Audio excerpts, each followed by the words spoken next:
کنفرانس بین المللی بروکسل با حضور رئیس جمهور برگزیده مقاومت، فراخوان آمریکا، اتحادیه اروپا و ملل متحد، اقدام فوری برای حفاظت ساکنان اشرف، سیاست قاطع در برابر تروریسم رژیم آخوندی.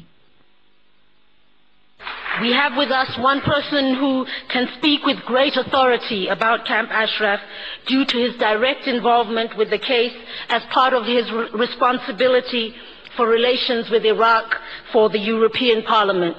Please join me in giving a warm welcome to Mr. Estevensson. Ladies and gentlemen, Madam Rajavi and distinguished guests, particularly the distinguished guests who so often cross the Atlantic to fight on behalf of justice and freedom and for the people of Ashraf, thank you very much for your attendance here today.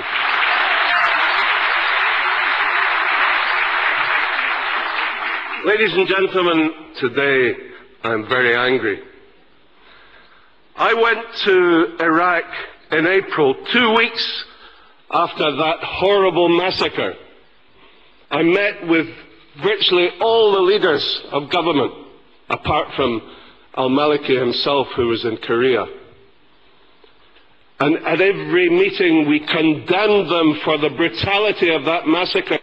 We asked to go to Ashraf, and we were denied the right to visit Camp Ashraf by the Foreign Minister Zabari. And later, members of Congress went to Iraq and asked Nouri al-Maliki himself for permission to visit Ashraf, and were equally told it was out of the question.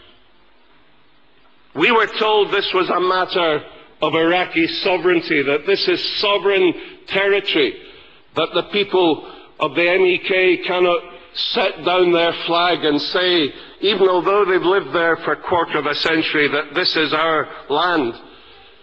And they said, we are determined to reclaim this land. Now, of course, we know where the pressure for this is coming from. We know that Nouri al-Maliki is only Prime Minister of Iraq because of the pressure from Tehran. He lost the election by 1 seat to Ayad Alawi.